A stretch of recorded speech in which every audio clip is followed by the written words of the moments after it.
Wouldn't we be able to achieve so much if we were simply able to set goals and reach them? Nothing would get in the way. You could say, I'm going to eat really well and lose 7 pounds in 4 weeks. Then 4 weeks later, you weigh yourself and find, to your delight, that you have lost 7 pounds. Wouldn't that be great?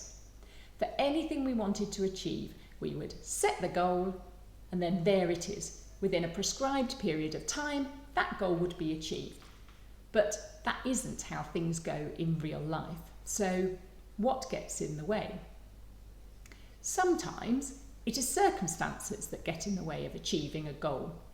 If your aim is to get fit, then you might find you get injured or you have to cancel your gym membership, and you have to decide how you're going to achieve that goal in a different way. Circumstances which get in the way of achieving a goal are something over which you have no control. The only thing you can do to reach that goal is to adjust and accommodate. And people often think this is also the case with weight loss. Circumstances may change, and so you blame the failure to achieve the goal on that. It was a stressful time. It was the holiday season. It was Christmas. But more often than not, when it comes to weight loss, it is not circumstances that get in the way, it is self-sabotage.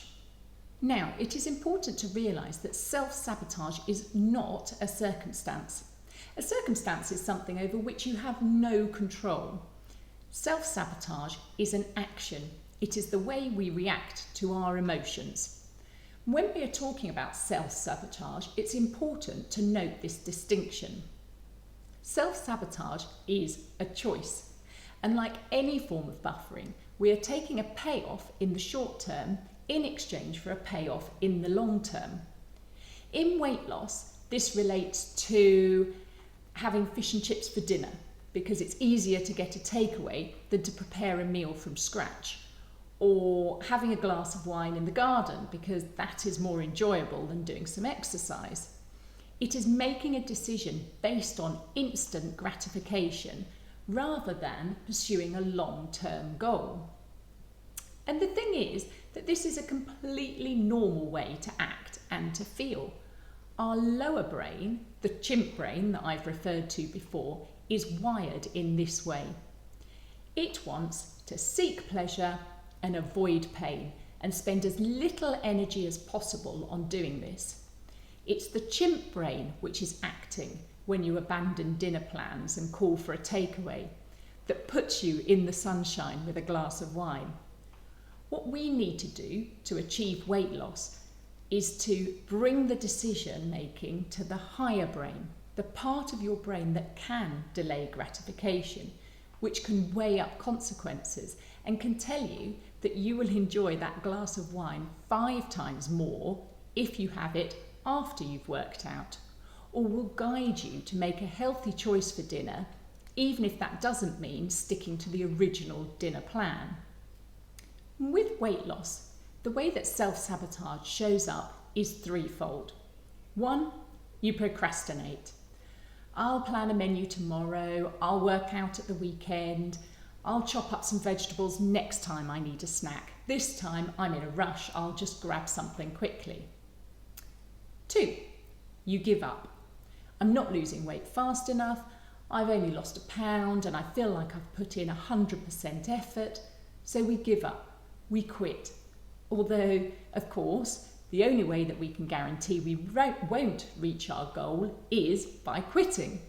But at the time, it doesn't feel like this. It all feels too hard and too miserable, and we don't have the energy to continue trying to reach the goal.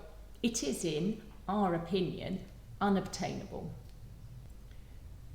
3, we stop setting goals.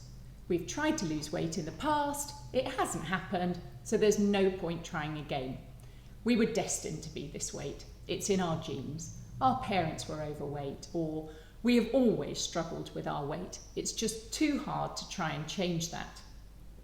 And the thoughts that lead to self-sabotage are that we're not worthy. We can't figure out how to do something, and we don't think we'll get there anyway. And those negative thoughts start to become part of our identity, even if we don't realise that we're having those thoughts. If this is something that you recognise in yourself, then the key to getting out of this cycle is in 3 parts. First, you have to plan. You have to plan for the urges, plan for the emotions, and plan for how you are not going to be giving in to all the things that create self-sabotage. When you plan, you're using your higher brain to make a decision, and this is key to overriding the motivations of the lower brain and self-sabotage. Second, you have to take control of your emotional management.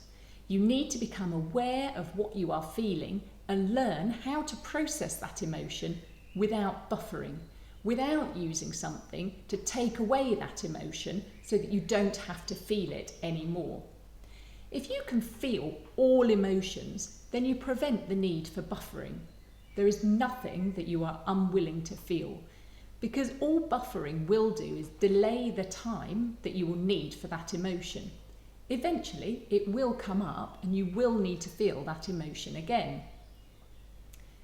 Third, you need to accept that life shouldn't be comfortable all the time, or that we should be happy all of the time. These thoughts lead us to believe that we deserve a break, or we deserve something to eat or drink, or we say, I'm too tired to do this thing that I planned on doing. I need a rest. I need some comfort. When you genuinely need a rest, your body will tell you. But these thoughts are creating the feeling of self-pity, which is preventing you from pursuing your goal. Self-sabotage is an immediate desire for comfort. So if this is our cycle, we need to remind ourselves that discomfort is part of the deal. Procrastinating doesn't prevent discomfort. It actually prolongs it. So the question to ask yourself is, what do you believe about you right now that is causing you to self-sabotage? What is the emotion that you are avoiding? You wouldn't sabotage someone else on purpose, so why would you do it to yourself? Can you imagine what your life would be like if you didn't interfere with your own goals? And if these are questions that you are prepared to ask yourself, then let me know. I would love to help you try and answer these questions, and I really enjoy the feedback that I'm getting from these videos. This work is hard. I know it is, believe me. I've done it on myself and it is not easy.